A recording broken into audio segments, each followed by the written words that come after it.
अनीता, दूसरों का घर बर्बाद करके अपने परिवार के साथ खुशियां मनाई जा रही है। वेरी गुड, वेरी गुड, वाह। लेकिन एक बात याद रखना, उन लोगों की तरह तुम भी तड़प तड़प के मरोगे। सिक्योरिटी! ए चुप! आवाज नीचे। निकालो उसको बाहर, निकालो। आउट! लगता है तुम दोनों अपने अंजाम से वाकिफ नहीं। तुम्हारा बुरा समय अब शुरू हो गया है, याद रखना। तूने जो किया है ना मेरे टोनी के साथ, याद रखना, इसके बाद तू नहीं बचेगा। सुना तूने? ले जा इसको। तू नहीं बचेगा, नर्क में चलेगा तू। अरे देख क्या रहा है, ले जा इसे। नर्क में चलेगा तू, तड़प तड़प के चलेगा, याद रखना। अरे जा।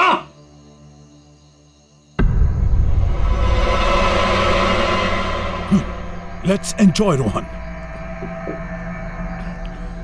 अरे भूल जाओ।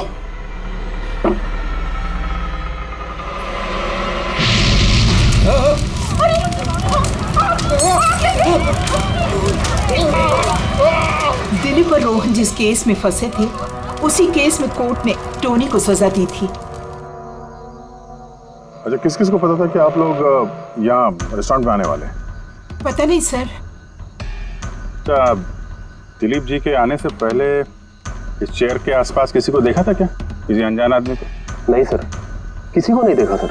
ये टेबल किसने रिजर्व किया था? दिलीप जी का फोन आया था, कह रहे थे कि हमारे लिए टेबल रिजर्व रखो। हमेशा यहीं बैठते थे, इसी टेबल इसी चेयर पर, रेगुलर कस्टमर थे हमारे।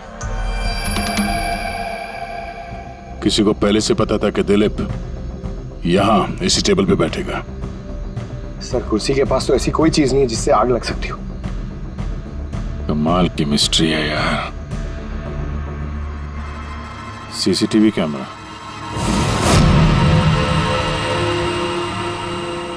इसके फुटेज से पता चलेगा क्या हुआ था यहाँ पे। ओह माय गॉड, ये सब कैसे हो गया? कौन कर सकता है सब? उसी ने जिसने दिलीप का खून किया, सबूत मिटाने के लिए। तो ऐसे कैसे कोई मॉनिटर रूम में घुसा है? सिक्योरिटी कहाँ है तुम्हारी? सर, इस रूम में सिक्योरिटी की जरूरत ही नहीं है, इससे पहले कभी ऐसा हुआ ही नहीं है। सर, सर मुझे नहीं लगता उसके पास टाइम होगा सीसीटीवी फुटेज डिलीट करने का। सर, उसने बस तोड़फोड़ कर दी है। अगर हम किसी एक्सपर्ट को बुलाते हैं सर, तो वो शायद हार्ड डिस्क से रिकवर कर पाए।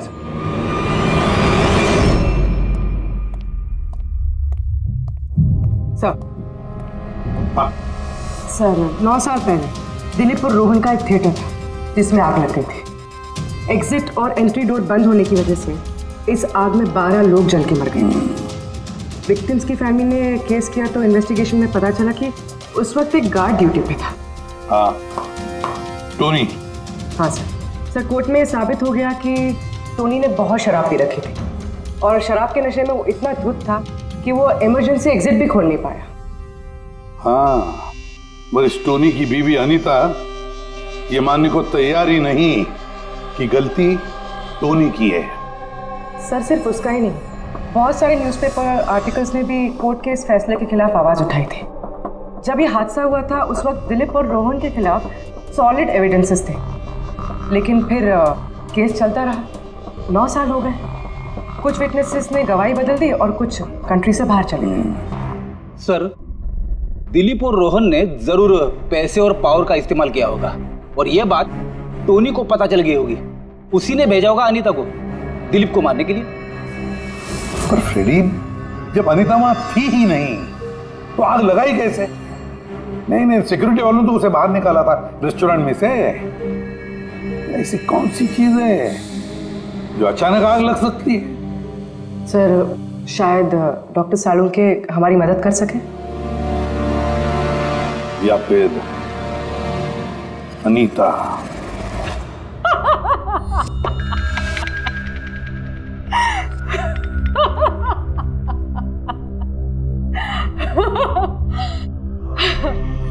किस बात पे इतना हैरान है? मेरी हंसी पे? क्या दिलीप की मौत पे? दिलीप की मौत पे तुम इतना खुश क्यों हो रही हो?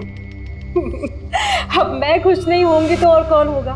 कल रात रेस्टोरेंट से निकलने के बाद तुम कहाँ गई थी? जेल, अपने पति से मिलने। वार्डन के पास सारे रिकॉर्ड हैं, आप चाहें तो चेक कर सकते हैं।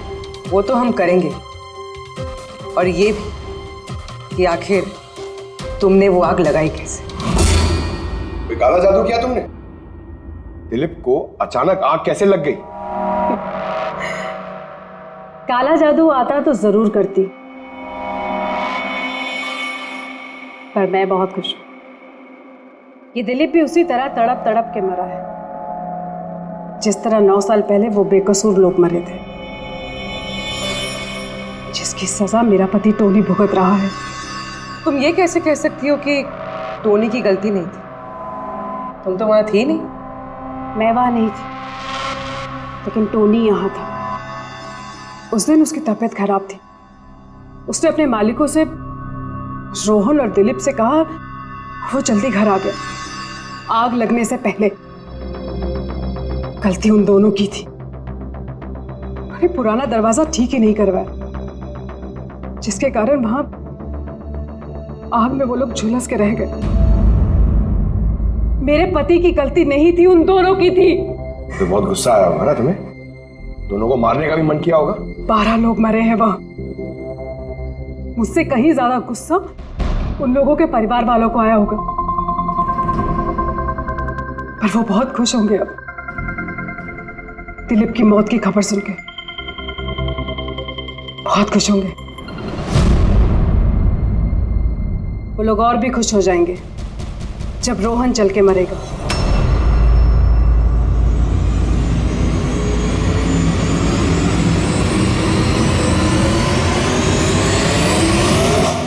सर 42 लोग हैं, उन 12 विक्टिम के करीबी रिश्तेदार और फैमिली वाले। सस्पेक्ट ज्यादा और वक्त कम। सर सबसे पहले इन 42 लोगों में से उन लोगों के नाम हटा देते हैं जो कल दिलीप की मौत के वक्त शहर में नहीं थे। 9 साल हो गए इस बात को। शायद कितने लोग देश भी छोड़कर चले गए होंगे, और कुछ लोगों की मौत भी हो गई होगी। फिर भी पता तो लगाना ही पड़ेगा। देखो कितने लोग शहर में थे जब दिलीप की मौत हुई।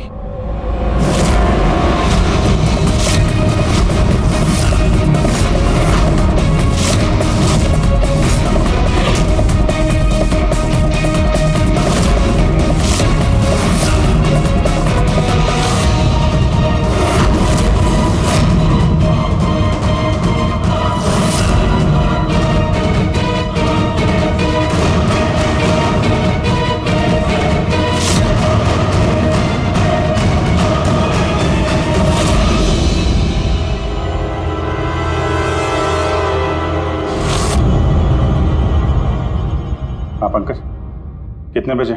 27 लोग हैं सर, जो उस वक्त शहर में थे, और उनके पास दिलीप को मारने की वजह थी। ठीक है, बुलाओ सबको ब्यूरो में, देखते हैं क्या कहानी सुनाते हैं ये लोग अपनी बेगुनाही की। जेम्स, तुम्हारे पिताजी 9 साल पहले थिएटर में लगी आग में जलकर मर गए, है ना? Yes sir. आपके हस्बैंड फिल्म अकेले देखने गए थे? उस दिन मैं बिजी थी, इसलिए वो अकेले ही चले गए। कल रात कहाँ पर थे तुम? सर मैं अपने फ्रेंड्स के साथ था। सर मैं पासपोर्ट ऑफिस गया था। उन दोनों को मैं ऐसे बच के नहीं जाने दूंगी। तो क्या किया तुमने? सोचा कि दिलीप से फेस टू फेस मिलूंगा और उससे पूछूंगा कि तुमने ऐसा क्यों किया। सर उसके बाद मैं अपने फ्रेंड के साथ घर पे गया। मैं अपनी वाइफ के साथ मॉल में था। सर आप मेरे फ्रेंड से पूछ सकते हैं। सर मैं उससे मिलता तो रेस्टोरेंट तक जिंदा नहीं पहुंच पाता। दिलीप को उसके किए की सजा मिल गई। मुझे मालूम चला रेस्टोरेंट से कि दिलीप के साथ क्या हुआ तो दिल को सुकून मिला सर। अब बचा रोहन, उसको भी उसके किए की सजा जरूर मिलेगी। अब इन 27 लोगों में से उन लोगों के नाम रहने दो जो घुमा फिरा के जवाब दे रहे थे और जिन्होंने अपने जवाब पहले से ही तैयार करके रखे थे।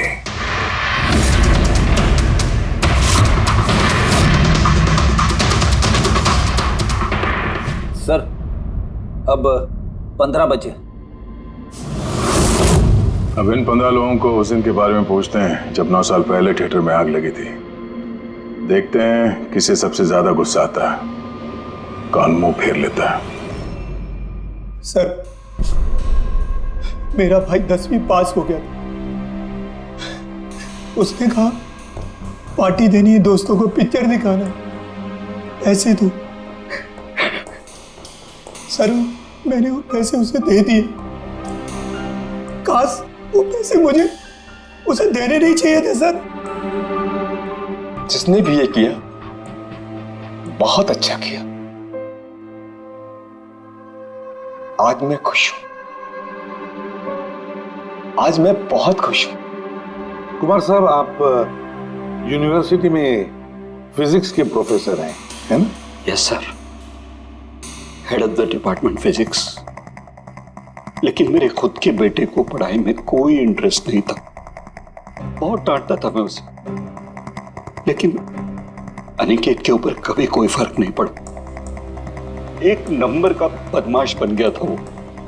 उस दिन भी वो कॉलेज से बंक करके दोस्तों के साथ फिल्म देखने चला गया। और सर, और वापस घर पे कभी नहीं आया। हिमेश, राइट, कॉन्ट्रैक्टर हो ना तुम? हाँ सर। हिमेश, 9 साल पहले तुम अपनी पत्नी के साथ फिल्म देखने गए थे उस थिएटर में। नई शादी हुई थी मेरी, सलोनी के साथ फिल्म देखने के लिए गया था। उसको भूख लगी थी, मैं समोसे लेने के लिए बाहर गया। मैं वापस आया तो देखा वहां के दरवाजे लॉक हो गए थे। वहां अंदर से लोगों के चिल्लाने की आवाज आ रही थी और धुआं निकल रहा था वहां से। सलोनी, मैंने सब दरवाजे खोलने की बहुत कोशिश की। सलोनी, मैंने बहुत कोशिश की। मैं पागलों की तरह दरवाजा को ठोकता रहा, पीटता रहा। सलोनी, सलोनी, सलोनी, सलोनी, सलोनी चिल्लाता रहा। अरे कोई दरवाजा खोल दो यार। सलोनी, सलोनी। लेकिन मैं कुछ नहीं कर सका सर, मैं कुछ नहीं कर सका। अपनी सलोनी को मैं बचा नहीं सका। वहां पे एक गार्ड भी था ना, टोनी, उससे भी दरवाजा नहीं खुला क्या? नहीं था सर। वहां कोई और गार्ड, किसी और को देखा था तुमने? कोई नहीं था सर, कोई नहीं था। मैं 9 साल पहले जो बात कोर्ट में कहा वही आज कह रहा हूं। जब सिनेमा हॉल में आग लगी थी उस वक्त टोनी वहां पर नहीं था सर।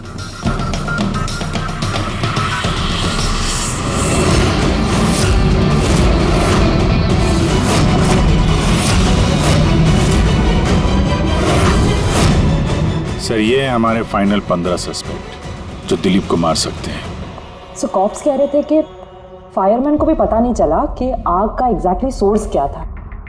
उन लोगों को तो जनरली ढूंढ कर पता चल जाता है कि वहां पर ऐसी कौन सी चीज थी जो तुरंत आग पकड़ती है, लेकिन उन्हें पता नहीं चला। उन्हें पता नहीं चला, उन्हें इसलिए पता नहीं चला क्योंकि उस चीज की ना तो कोई खुशबू थी ना कोई रंग था। एग्जैक्टली सर, मतलब अगर लिक्विड होता ना तो इस दिलीप को पता चलता जब वो चेयर पे बैठता, उसे फील होता। और अगर पाउडर होता तो हमें टेस्टिंग में पता चल जाता। इसका मतलब ये तो गैस, जिसका मतलब ये गैस है। गैस? तो इसीलिए उस फायरमैन को पता नहीं चला कि किस चीज से आग लगी है। इनफ्लेमेबल गैस बॉस, जिसे सिर्फ एक स्पार्क की जरूरत होती है आग पकड़ने के लिए। अच्छा, ये बात समझ में नहीं आ रही है। दिलीप किस कुर्सी पर बैठा था, तो गैस कुर्सी पर आई कहां से? कुर्सी से ही। क्या? कुर्सी से? वो ऐसे बॉस, जिस चेयर पे ये दिलीप बैठा था उसके नीचे की तरफ किसी ने ज्वलनशील गैस का स्प्रे किया हुआ था। मरते वक्त दिलीप के कांटेक्ट में 2 चीजें थी। एक तो ये चेयर जिस पे वो बैठा था और एक वाइन का ग्लास जो उसने हाथ में पकड़ा हुआ था। हमने ये दोनों चीजें चेक की तो इस चेयर के ऊपर से हमें इनफ्लेमेबल गैस के कुछ ट्रेसेस मिले। बॉस, हमारे आसपास वातावरण में स्वतः ज्वलनशील पदार्थ होते हैं जो कभी कभी स्पॉन्टेनियसली जल जाते हैं, जैसे कि मार्श गैस, एक नेचुरल बायोगैस है और ज्वलनशील गैस इसका मेन कंपोनेंट है। मतलब इन्फ्लेमेबल गैस कभी भी हवा में ऐसे ही जल जाती है? नहीं फ्रेडी, अपने आप नहीं। जब वातावरण में बहुत ज्यादा गर्मी पैदा हो जाती है और वो वातावरण की ऑक्सीजन के साथ मिल जाती है तो एक सुपर हाई टेम्परेचर का निर्माण होता है, जिसकी वजह से ये आग लगती है। लेकिन सालून के साहब, वहां तो ऐसे कोई हाई टेम्परेचर वाली चीज थी नहीं। एग्जैक्टली, ऐसा कोई डायरेक्ट सोर्स नहीं था जिससे गर्मी पैदा हो सके। बस इसीलिए मुझे लगता है खूनी ने कोई एक्स्ट्रा डिवाइस का इस्तेमाल किया है ये अचानक इतना ज्यादा टेम्परेचर बढ़ाने के लिए। और ये कुर्सी तो तैयार बैठी थी, इसे तो सिर्फ एक स्पार्क की जरूरत थी। पर सर, ऐसे कोई हीट कैसे पैदा कर सकता है? हाँ, कर सकते हैं ना पूरी। जैसे उदाहरण के तौर पर मैग्नीफाइंग ग्लास पर सूरज की किरणों को खास तरीके से फोकस करके हम बचपन में कागज जलाया करते थे।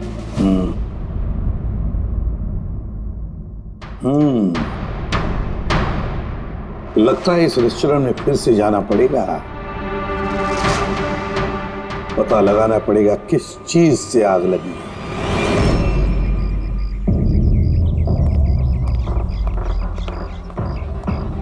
पूरा एरिया छान मार लिया सर, लेकिन ऐसी वो चीज ही नहीं मिली जिससे आग लग सकती है। और ये ओपन रेस्टोरेंट है। जब खूनी ने दिलीप के चेयर के नीचे वो इन्फ्लेमेबल गैस स्प्रे किया तो किसी ने तो देखा होगा। वही तो, चेयर में अपने आप आग लग गई और दिलीप चल के मर गया। किसी ने कुछ देखा नहीं और ना ही कोई सबूत हमारे सामने आ रहा है। सर, उस डेटा एक्सपर्ट ने सीसीटीवी फुटेज रिकवर कर ली है, आप देख सकते हैं सर। गुड, तुम लोग यार देख लो, तब तक मैं देखता हूँ यहाँ पे कुछ मिलता है क्या। सर, दिलीप और उसकी फैमिली के आने के 15 मिनट के पहले की फुटेज है ये।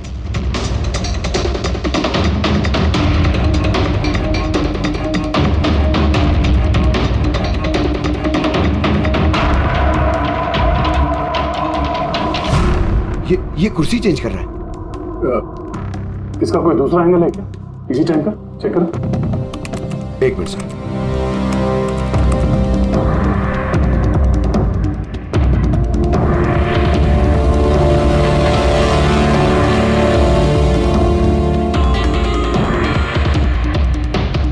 ये कुर्सी के साथ क्या कर रहा है? गैस स्प्रे कर रहा है क्या?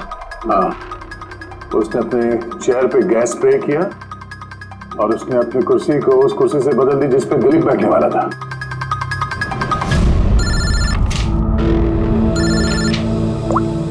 आ गया। अच्छा, great, good work, good work. क्या हुआ सर? जिसने भी दिलीप की कुर्सी के साथ छेड़खानी की ना, उसका पता चल गया है। वो एक आदमी है, उसका मिलता जुलता हुलिया भी मिला है। अब देखते हैं, दया भेजने वाला है फोटोग्राफ।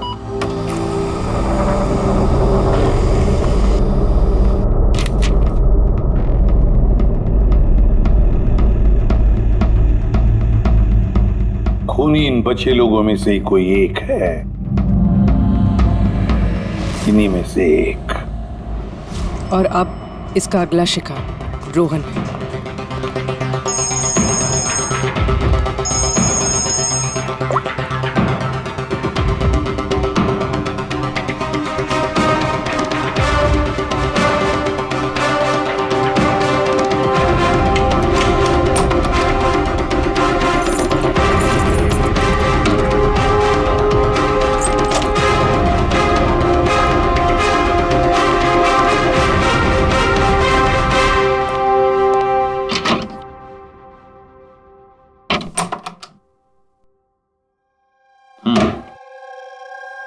मुझे लगता है कोई मेरी और दिलीप की रिहाई से खुश नहीं है। मेरी जान को खतरा है यहाँ पर। I will talk to you later, bye. Sir, everything is okay. All right, तुम यहीं पर रहना और किसी को भी अंदर मत आने देना। Be alert, okay? Okay sir.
बचाओ बचाओ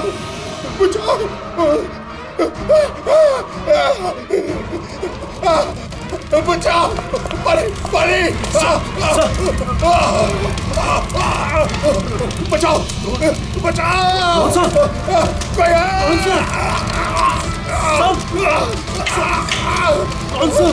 बचाओ परे परे कौन सा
क्या हुआ यहाँ पर और कैसे?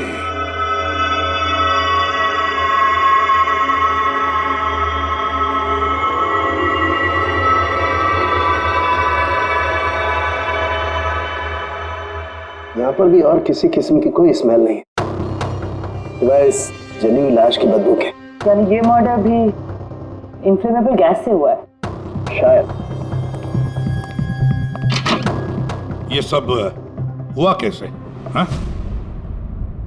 सर मैं रोहन सर का बॉडीगार्ड हूं सर। अच्छा, तो फिर ये आप लोग कहाँ थे जब ये सब हुआ? सर रोहन सर ने मुझे बाहर निगरानी के लिए कहा था, तो थोड़ी देर के बाद सर उनके चिल्लाने की आवाज आई तो मैं उनके कमरे की तरफ भागा, लेकिन सर दरवाजे के चारों तरफ से धुआं देखा तो मैं दूसरी चाबी से दरवाजा खोल के अंदर गया तो देखा कि सर रोहन सर जले पड़े थे। आप लोगों को भी कुछ पता नहीं है? कमाल है, कमरे के अंदर कोई लीड नहीं मिला, शॉर्ट सर्किट नहीं हुआ है, ये पर्दा अंदर से बंद है, ये विंडोज परमानेंटली क्लोज्ड है, कोई बाहर से अंदर भी नहीं आ सकता। अब बाहर से अंदर कोई व्यू भी नहीं है, कोई देख नहीं सकता, तो फिर आदमी मरा कैसे? इससे लगी है आग बॉस।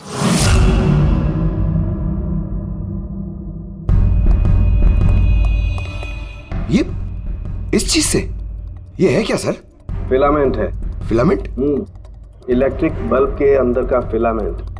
और जब इस फिलामेंट में इलेक्ट्रिक करंट पास होता है तो ये गर्म होकर के लाल हो जाता है। बॉस खूनी ने भी इसी टेक्निक का इस्तेमाल किया है उस ज्वलनशील गैस को जलाने के लिए। पर वहां रेस्टोरेंट में जहां पर दिलीप की मौत हुई थी, वहां पर तो हमें ऐसा कोई फिलामेंट वगैरह नहीं मिला। बॉस इतनी छोटी सी चीज है, वो खुली जगह है, उड़ गई होगी शायद कहीं, लेकिन यहाँ तो पूरा कमरा बंद है, इसीलिए पलंग के नीचे मिल गया मुझे। लेकिन सर फिलामेंट से करंट पास होने के लिए वायर्स का कोई ना कोई कनेक्शन तो होना चाहिए ना बेड तक। होगा, यही कहीं होगा जरूर। तब पूरा बेड चेक कर लिया हमने, कमरा चेक कर लिया, ऐसा तो यहाँ पे कुछ भी नहीं मिला सर। दया, वो दरवाजा कैसा? मैनेजर। Yes sir. वो दरवाजा कहाँ खुलता है? सर दूसरा रूम है जो इस रूम से कनेक्टेड है सर। अब वैसे ये रूम सील्ड रहता है, इसे कोई खुलता नहीं सर। खोलो दरवाजा। Yes sir. आइए सर।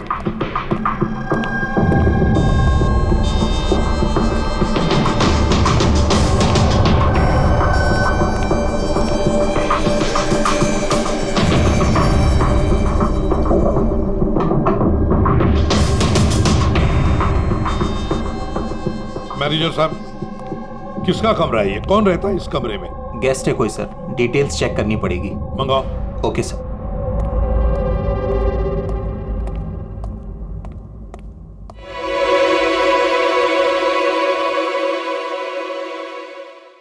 सर, वहां उस कमरे में जो कुछ भी हुआ है सर, वो इसी कमरे से किया गया। लेकिन अगर करंट इस रूम से पास किया गया है तो यहाँ से उस बेड तक कोई ना कोई वायर तो होनी चाहिए ना। और अगर वायर अगर होती तो बॉस रोहन को दिखाई भी देनी चाहिए। हाँ, शायद उसके बॉडीगार्ड ने भी देखा हो। बुलाओ उसके बॉडीगार्ड को। आप आओ यहाँ।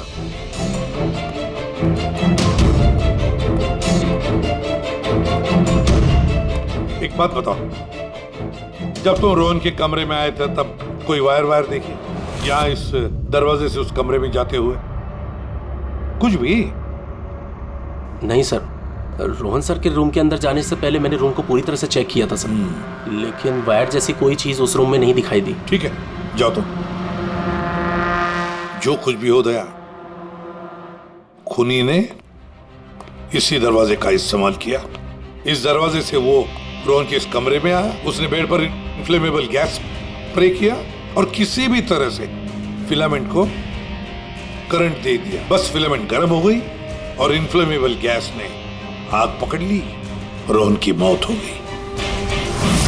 बस एक बात पक्की है, ये जो कोई भी है उससे इलेक्ट्रिक और केमिकल्स की बहुत अच्छी जानकारी है। प्रोफेसर कुमार, फिजिक्स का प्रोफेसर कुमार, उससे बढ़कर और कौन जान सकता है इस सारे मामले में?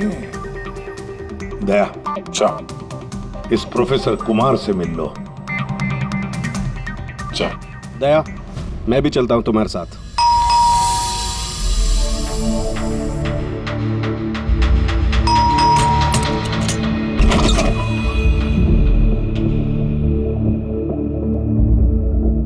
प्रोफेसर कुमार है घर पे?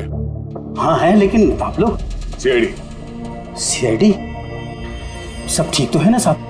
हाँ, उनसे कुछ पूछताछ करनी है। कहाँ है वो? बाहर बच्चों को पढ़ा रहे हैं, मैं बुला के लाता हूँ। कोई बात नहीं, हम देखते हैं।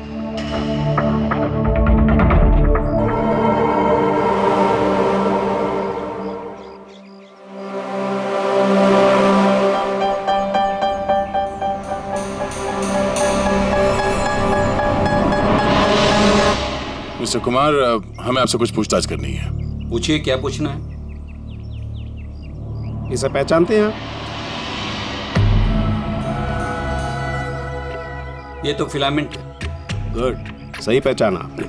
आपको पता ही है फिलामेंट हमें कहाँ से मिला? ये तो आप ही को पता होगा कहाँ से मिला आपको। रोहन के बेड के नीचे से। कल रात उसी बेड पे रोहन जल के मर गया। व्हाट? रोहन की भी डेथ हो गई? कल रात आप कहाँ पर थे? रात 9 से लेकर सुबह 3 बजे तक। आप मुझ पर शक कर रहे हैं? ये हमारे सवाल का जवाब नहीं हुआ मिस्टर कुमार। कल मैं पूरा दिन और पूरी रात घर पे ही था। कोई गवाह? जी हाँ, मेरा नौकर रामू और विकास, प्लीज कम हियर।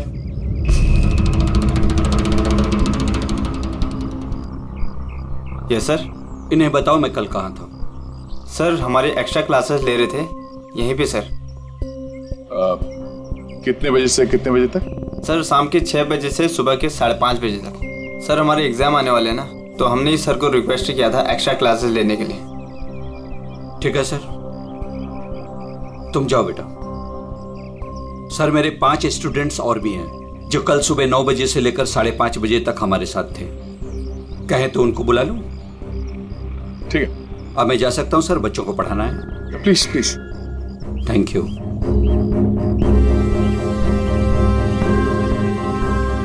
हाँ, तो बच्चों में ये कह रहा था कि बिना सोल्डरिंग वायर के भी हम मदरबोर्ड फिक्स कर सकते हैं with the help of adhesive conductor.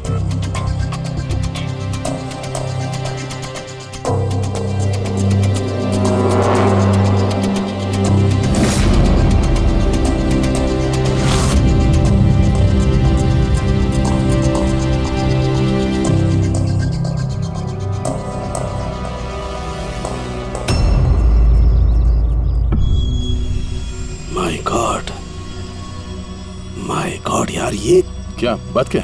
अरे यार, ये गलती मुझसे कैसे हो गई? क्या? गॉड, बूढ़ा हो गया मैं। बूढ़ा हो गया हूं मैं। एक काम करो, 1 घंटे बाद फॉरेंसिक लैब में मिलो, कुछ बताऊंगा। 1 घंटे बाद। अरे वो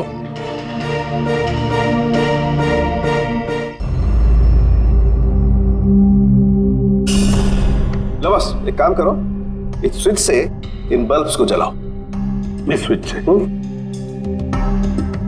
इस स्विच से? हाँ हाँ, इस स्विच से। यार ना कोई कनेक्शन है, कुछ है, कैसे जलेंगे ये? तुम सवाल मत किया करो, कभी कभी मेरी बात भी मान लिया करो यार। कभी कभी। हाँ। ये ले। क्या सर, ये तो कुछ हुआ भी नहीं। होगा होगा। अरे क्या होगा? होगा ही नहीं। अरे होगा यार, बिलीव नहीं होगा। 1 मिनट। क्या इसकी तबीयत ठीक है ना? हाँ? तो पता नहीं क्या हुआ है, वो जब से वो प्रोफेसर कुमार से मिलके आया ना, बस बल्ब के साथ ही खेले जा रहे हैं। बात बताओ, वो फिंगरप्रिंट्स का क्या रिपोर्ट आया? वही जो फिंगरप्रिंट्स उन्हें होटल वाले से लिए थे और रूम में उठाए थे। तो फिंगरप्रिंट तो बहुत सारे मिले, लेकिन सारे स्टाफ मेंबर्स के ही हैं, उसके अलावा और किसी के नहीं मिले। ये कैसे हो सकता है? तो भाई साहब जरा इधर भी ध्यान दीजिए। हाँ हाँ ध्यान है। हाँ।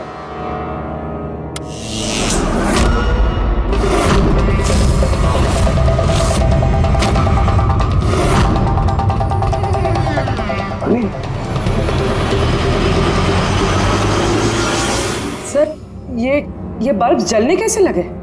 क्या बात है सालूकी साहब, बिना वायर के सारे बल्ब जला दिए। लेकिन सालूकी साहब ये सब आपने किया कैसे? ठीक वैसे ही हुआ ये फ्रेडी, जैसे कि खूनी ने किया था, उस दिलीप की कुर्सी पे और रोहन के बेड पे। जादूगर सालुंखे, जरा साफ साफ बताइए आपने ये किया कैसे? करंट क्या हवा में से आया? हवा में से नहीं आया बॉस, करंट आया है इलेक्ट्रिक पेंट के जरिए। Electric paint? हाँ, इलेक्ट्रिक पेंट। दरअसल बिजली के जो तार होते हैं वो मेटल के होते हैं, और metal is a good conductor of electricity, इसीलिए करंट उनमें से पास होकर के जाता है। ठीक इसी तरीके से कुछ पेंट भी होते हैं जिन्हें हम इलेक्ट्रिक पेंट कहते हैं, और ये भी गुड कंडक्टर ऑफ इलेक्ट्रिसिटी होते हैं। इनमें से भी इलेक्ट्रिसिटी पास हो सकती है, और कमाल की बात यह है कि ये किसी भी कलर में मिल सकते हैं, जो आसानी से किसी भी बैकग्राउंड में मर्ज भी हो सकते हैं। ओह, इसीलिए मैं होटल रूम में और रेस्टोरेंट में कुछ दिखा नहीं सर। Exactly that.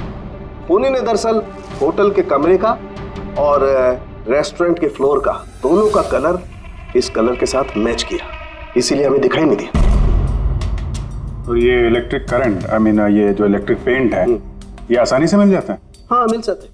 दरअसल इलेक्ट्रिक सोल्डरिंग और रिपेयरिंग के काम में आते हैं, और इनकी सबसे बड़ी खासियत यह है कि ये आमतौर पर नंगी आंखों से दिखाई नहीं देते, सिर्फ इंफ्रारेड लाइट में ही ये दिखाई देते हैं। मैं दिखाता हूँ।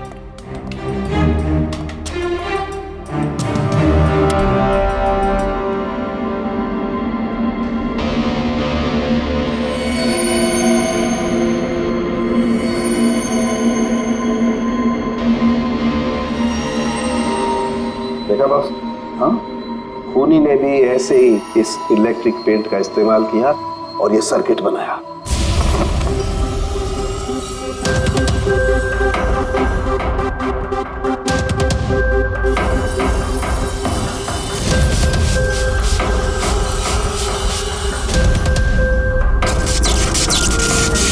एक बात तो पक्की है, ये जो भी कोई है उसे इन सारी चीजों की पक्की जानकारी है। मगर सर, इनमें से खूनी कौन है? इस प्रोफेसर से तो मिल लिए सर, ये तो नहीं है। ये बंसी? बंसी तो एक क्लर्क है, पर मुझे नहीं लगता कि एक क्लर्क को साइंस की इतनी जानकारी होगी। सर, इनमें से सबसे ज्यादा पढ़े लिखे तो ये प्रोफेसर ही लग रहे हैं।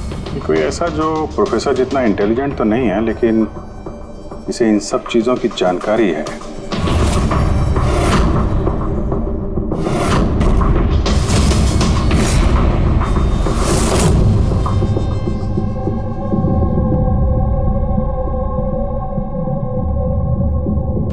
वो ये है अभिजीत, ये है वो।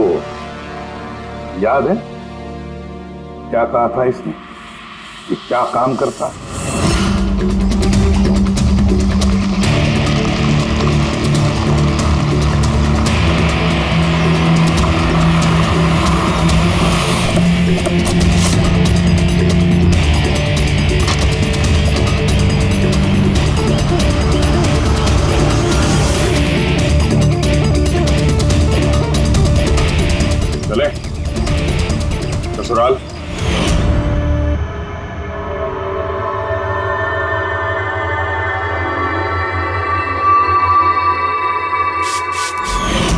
दिलीप और रोहन पर केस हुआ था, लेकिन मुझे मालूम था अपने पैसे और पावर के दम पर वो छूट जाएंगे। लेकिन उनके पास पैसा था तो मेरे पास दिमाग। कई महीनों तक उनका पीछा किया, वो कहां जाते हैं, क्या करते हैं, किससे मिलते हैं, सब कुछ। आखिर मैंने दोनों को मारने की तरकीब ढूंढ ही निकाली, इलेक्ट्रिक पेंट्स और सर्किट्स के जरिए। ये दोनों के बारे में मुझे अच्छी खासी जानकारी थी। बस दे दी दोनों को सजा, दोनों को मार दिया जिंदा जलाकर, जैसे उन्होंने मेरी सलोनी को मारा था। हिमेश, तुम्हारी पत्नी के साथ जो कुछ भी हुआ उसका हम सबको अफसोस है, लेकिन दिलीप और रोहन को मारकर तुम्हें क्या मिला? क्या तुम्हारी पत्नी वापस आ गई? बदले की आग में तुमने 2 लोगों की जानें ली। कानून तुम्हें कभी माफ नहीं करेगा, तुम्हें कड़ी से कड़ी सजा होगी।